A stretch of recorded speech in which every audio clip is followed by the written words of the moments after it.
una de las noticias centrales del día en nuestra región es el día después de lo que sucedía anoche, en realidad hay que decirlo, durante la madrugada, cuando el Congreso argentino aprobaba la ley de bases. Por primera vez en 6 meses había una norma aprobada para el gobierno de Javier Milei, un gobierno que obviamente no solo están siguiendo los 46 millones de argentinos, está siguiendo buena parte del mundo por tratarse obviamente de un experimento muy particular con lo que implica un presidente que se autoproclama como el primer presidente libertario de la historia y que llegaba al poder en una minoría absoluta.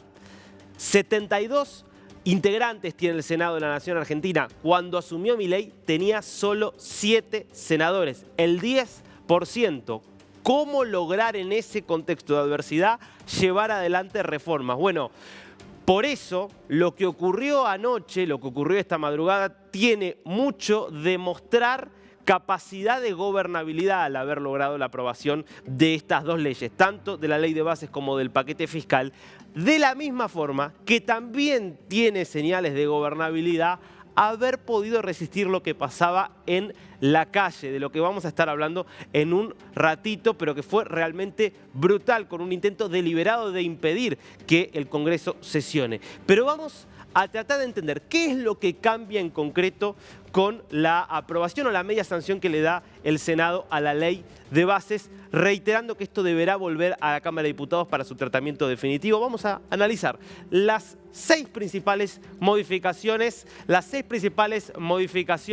de estas dos leyes, la ley de bases y el paquete fiscal.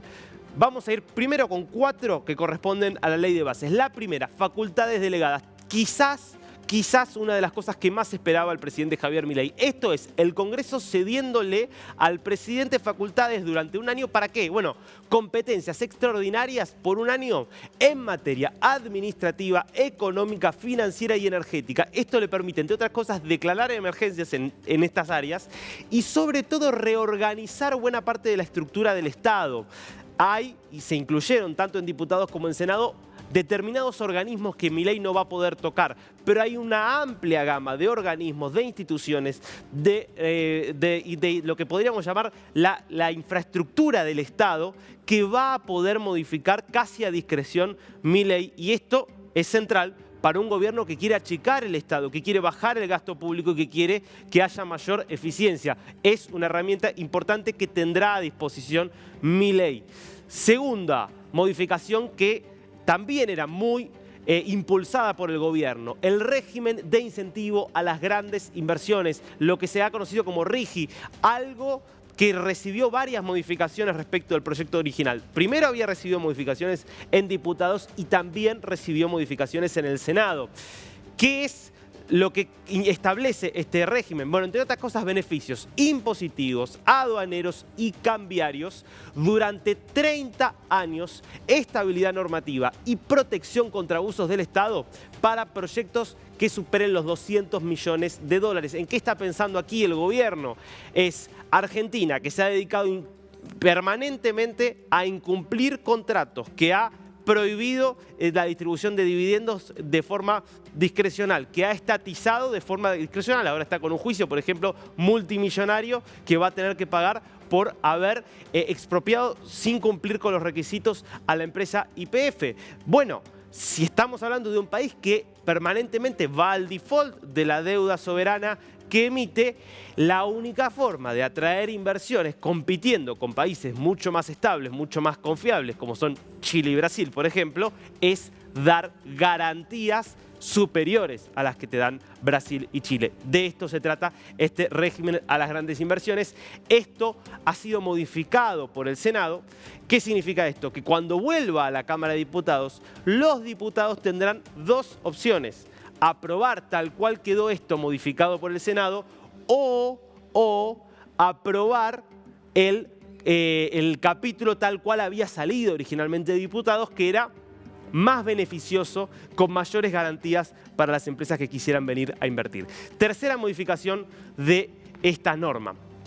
Privatizaciones. Te diría que esto es de lo más recortado de todo, es decir, lo que más se modificó respecto de lo que originalmente pretendía el gobierno y lo que se termina aprobando. El gobierno quería privatizaciones de cerca de 40 compañías. Bueno, privatizaciones integrales van a terminar siendo en principio solo 2, que son Intercargo, empresa que se dedica al servicio de rampa en los aeropuertos de la Argentina, y Enarsa, empresa energética del Estado que compra y vende algunos, se encarga de ciertos contratos del mercado energético. Son las únicas 2 que van a quedar sujetas a privatización. Aquí a última hora el Senado retira Aerolíneas Argentinas, retira Radio y Televisión del Estado y también Correo Argentino.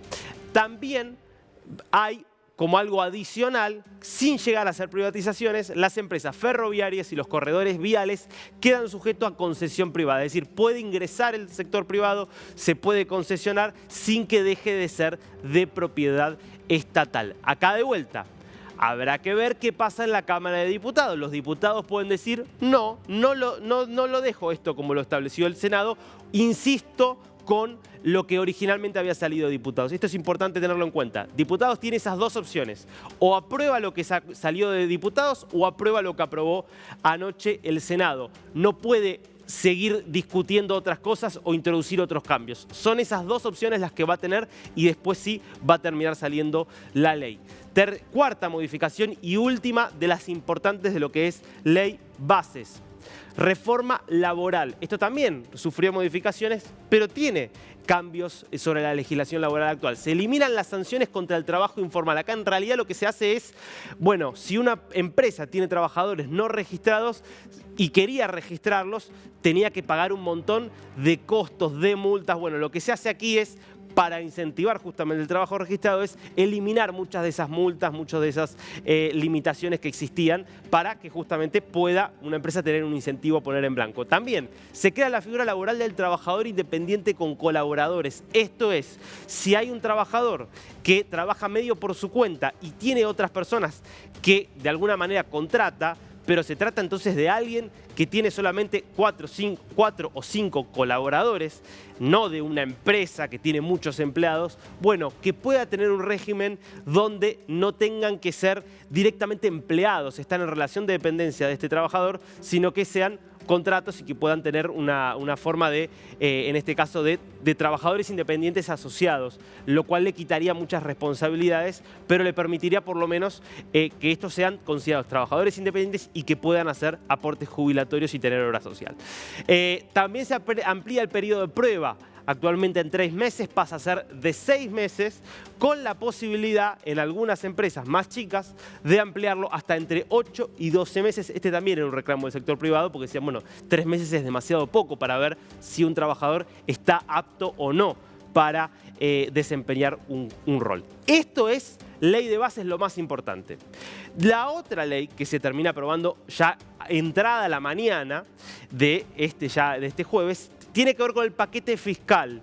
Atención, porque acá es donde más ruido va a haber, sobre todo por uno de estos puntos. Vamos a ver las 2 principales modificaciones que establece este paquete fiscal que también impulsaba el gobierno. Primero, blanqueo de capitales y moratoria fiscal. Muy relevante esto. ¿Qué es lo que establece este blanqueo? Que lo que busca es esencialmente atraer dinero y dólares. Regularizar activos no declarados de hasta $100.000 sin pagar un impuesto especial. Para montos superiores a los $100.000 se establecen alícuotas del 5 al 15%. Lo que hizo acá el Senado, modificando lo que venía de diputados, es impedirles que ingresen a este blanqueo quienes ingresaron al blanqueo, al último blanqueo que se había realizado durante el gobierno de Macri, que había sido muy exitoso, con mucha gente entrando, y también impedir a familiares directos de funcionarios públicos que puedan entrar al blanqueo. Y acá te diría el punto más crítico de todos, el último de estos, que es el impuesto a las ganancias, que es lo que en muchos países se conoce como impuesto a los ingresos personales. Este impuesto, que existe en la Argentina desde los 2000, más o menos, hace más de 20 años, había sido prácticamente eliminado en la parte final del gobierno anterior. Recordemos, el ministro de Economía del gobierno anterior, Sergio Massa, era además el candidato a presidente y quería, obviamente, hacer una medida que le permitiera congraciarse con parte del electorado. y toma esta decisión muy controvertida de directamente eliminar este impuesto. Entonces, al eliminar este impuesto, claro, obviamente muchos trabajadores que por ahí tenían que pagar una alícuota muy alta, de repente ven un incremento muy sustantivo en sus salarios. Claro, como contrapartida, queda desfinanciado un Estado que ya de por sí tenía un exceso de gasto público. Y esto es importante. El impuesto a las ganancias se coparticipa, es decir, una parte va para el Estado Nacional y otra parte va para las provincias. Es decir, esto le quitó recursos a las provincias. Por eso, muchos senadores que responden a gobernadores provinciales decían, no, que se restablezca este impuesto. ¿Qué es lo que establecía? Bueno, lo que había aprobado la Cámara de Diputados, que a partir de salarios de 1.800.000 pesos argentinos, estamos hablando de salarios que están en torno a 1.500, 1.600 dólares, tengan que pasar a pagar este impuesto. En concreto, para que tengamos dimensión, implicaría que 1 millón de personas que hoy no pagan este impuesto empiecen a pagarlo. El Senado lo rechazó, pero la Cámara de Diputados lo había aprobado. ¿Qué significa esto? Que si algo se va a ver del trámite que va a tener esta ley en la Cámara de Diputados va a ser este artículo. Los gobernadores van a presionar a los diputados para que aprueben el proyecto tal cual había salido de diputados, que incluye este impuesto de esta manera. Claro, hay un sector de la oposición que va a decir, bueno, no, ya está, el Senado lo rechazó, que no se apruebe. Esto yo te diría que es lo más significativo que vamos a ver. Bueno, hubo una respuesta del gobierno, ni bien se aprobó. Javier Milei, que estaba esperando para salir justamente el avión rumbo a Bari para la cumbre del G7, a las 3 de la mañana espera que se apruebe la ley de bases y entonces emite este comunicado. La oficina del presidente celebra la histórica aprobación en general de la ley de bases y puntos para la libertad de los argentinos en el Honorable Senado de la Nación. Partiendo de 38 diputados y 7 senadores, con grupos terroristas, atención con esto, con grupos terroristas atacando el Congreso, debiendo desplegar las fuerzas de seguridad en defensa de la democracia, con la casta política resistiendo y operando hasta último momento y debiendo recurrir al desempate de la vicepresidenta de la Nación, Victoria Villarruel, el de esta noche es un triunfo del pueblo argentino y el primer paso hacia la recuperación de nuestra grandeza, habiendo aprobado la reforma legislativa más ambiciosa de los últimos 40 años.